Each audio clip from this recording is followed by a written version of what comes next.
What's up guys, let's talk about UFC 6 and what EA needs to do to make this the best UFC so far. This is not a hate video, this is not a rant video. This is me trying to give actual advice as someone who plays the game at a high level every day. I'm going to split this video into grappling, striking and extras they can add. So without wasting any time, let's get straight into it. First thing I want to talk about is grappling. This is because grappling is probably the biggest problem that EA have right now. That's why I probably have the most suggestions for grappling. I really feel like if EA incorporate these, that they can fix grappling for UFC 6. The first suggestion I want to talk about is clinch denials. What I'm showing you right now is just a little concept of what I think it would look like. So Harukin goes to initiate the clinch and Oliveira just pushes him away. This animation should happen automatically along with the person who's getting clinched is walking backwards and blocking. And you see how Harukin's getting stamina attacks every time Oliveira denies a clinch. This is all EA needs to add to stop clinch spamming forever. Or should I say this is all EA needs to bring back, because they already had clinch denials back in UFC 3. The next thing I want to talk about is using the left stick for grappling. As you can see here, we normally use our right stick for transitions, which normally has 2, 3 or 4 options. But what if we had the option to use the left stick for smaller transitions? So let's talk about the full guard. Normally when we're in the full guard in UFC 5, we're just always in a closed guard, so we'll leave that grayed out. So now imagine we had an option to open our guard, and after you open your guard you get more options. For example, you get the option to reclose your guard, which would be good for defense, or push your left stick up to go to the butterfly guard, which is more for get ups. Another option could be pushing your left stick down to shuffle towards the cage, which I'm going to explain in more detail. Shuffling towards the cage is probably the easiest way and most advised way to get up in MMA. And then I slowly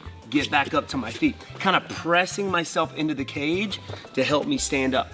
And then from here, I can work on separating, posture in the head and then getting out. Using what I've got in UFC 5, this is kind of what the animation would look like. As you can see, Charles Oliveira shuffling left and right towards the cage and using his normal get up. Obviously, EA would add a new shuffle animation to make it look clean. Here's an example of this sequence being used in real life. As you can see, Leon Edwards is very defensive holding on to him, which is similar to a closed guard. So he opens his guard and gets the options to shuffle towards the cage. And after that, you can use the cage get up that's already in the game. Here's a side-by-side comparison so you can see what I'm saying a little bit better.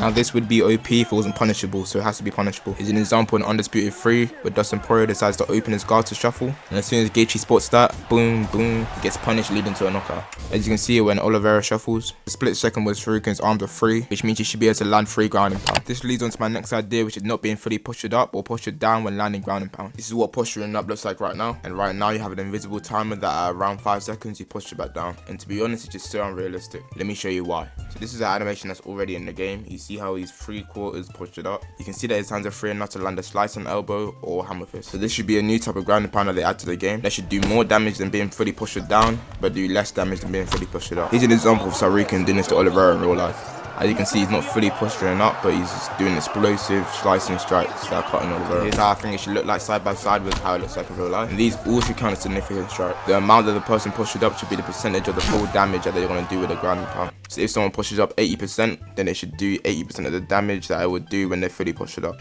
And then if they want to push up 100%, it should do 100% of the damage, and they should be able to throw multiple elbows that do way more damage than this. Here's some more ideas for the left stick grappling, because I've only talked about full guard so far, so let me just show you some other positions. In back control, you should be able to fight for your hooks with the left stick, and this is what fighting for your hooks and its denials would look like. You should be able to get the body triangle, as we see this in almost every fight. This is one of the things that they cannot make realistic, otherwise one fighter would just be able to hold the body triangle all game. I want to show a few more examples of the body triangle being used. The body triangle should just make the defender's stamina recovery slower. And do you see how Makhachev lets go of the body triangle? You should be able to do this with the left stick. Another thing you should be able to do after getting a takedown or being in top mount is put the defender's legs between your legs. You see Dagestani wrestlers doing this every fight. Here's another example of Dagestani wrestlers putting their opponent's legs between their legs. And this should just make it harder for your opponent to transition. But I don't think every fighter should be able to do this. I think they should make a perk for it, mainly for Dagestani wrestlers.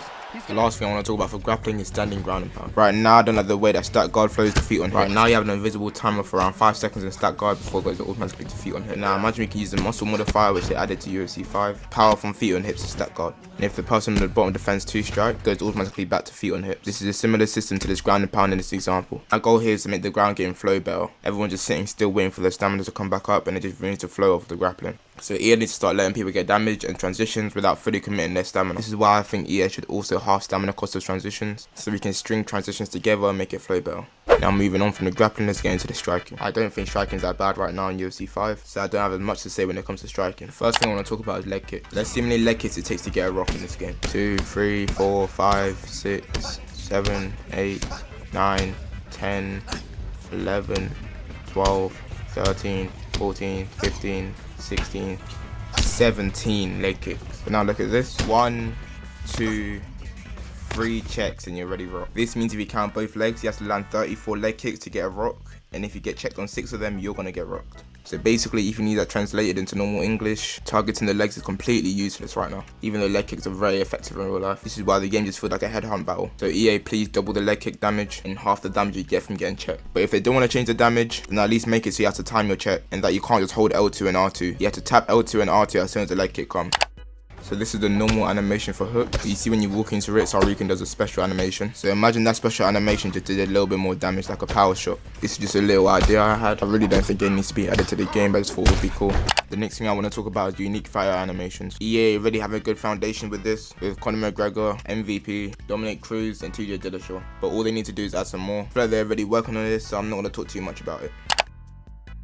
EA released a patch slowing down the switch kick not too long ago. In my opinion, this was one of the most unnecessary patches in the game. The amount that they slowed down the switch kick, they might as well just removed it from the game. This is a kick that literally no one uses now, and kicking was already weak by the time that they nerfed it. They did up the damage though, and I think they should keep that the same, but they need to speed the kick back up back to how it used to be. And this is coming from someone who trains Muay Thai in real life. Switch kick should be one of the most respected kicks in the game. Now let's move on to the extras. These are really important for quality of life and for the game's survivability. Let's start with a new rank system. Right now it goes from Div 1 to Div 20, but divisions don't really make sense for a UFC game. So here's my idea for the ranks could be. First is amateur. This is for like the beginners, so basically Div 1 to 5. Next is prospect, which is pretty much Div 5 to 10. Next is contender, which is equivalent to Div 10 to 17, which is where most players should be. This is so players actually have to push and try to get to champion, which is where the Div 18 to low Div 20 should be, and the high level Div 20 should be in GOAT. Why am I separating the Div 20s? Because right now it's too easy to hit Div 20, which is the highest rank in the game. So adding GOAT adds 5 more rank, allowing the high level players to spread out. The highest rank in the game being GOAT 5 should have no more than 200 people in it.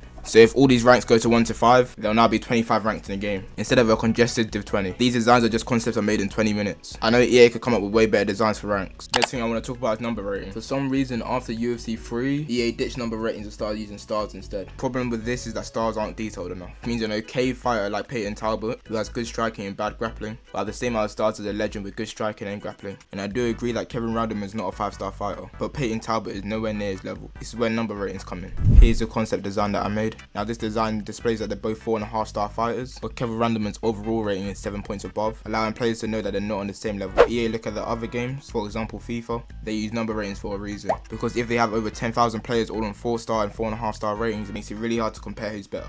And let's be honest, it just looks worse. I feel like they really got it right in UFC 2 with the way that the stats are displayed and how they give it overall rating. It looks better, it's more detailed, and it allows players to compare fighters easier. Don't consider the UFC 5 select screen looks bad, just be better with specific number ratings. For example, Tony Ferguson's called a boxer in the game, which means a casual player might not know how good his grappling is, but if they just use number ratings, it'll be much easier to know. Another example is Gilbert Burns, who's also listed as a boxer. When you look at his stats, his striking's 4 stars and his grappling's higher rated at 4.5 stars.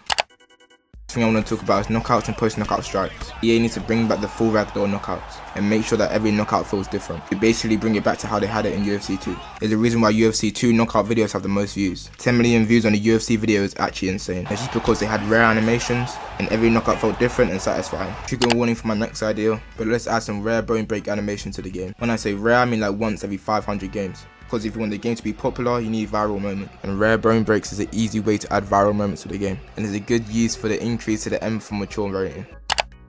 This one's mainly for content creators. Let's get a full fight replay system. This will just allow content creators to make way better videos, and that's how you get a game to blow up. I've already been using the replays given to us in the game, but a full fight replay system would just be more convenient, and you can be able to get better angles. With that being said, that's all the advice that I have for this video.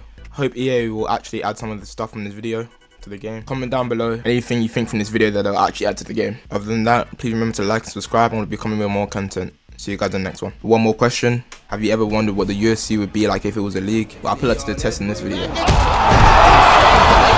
instead of having rankings, the UFC used a league, and the fighter with the most points was the champion.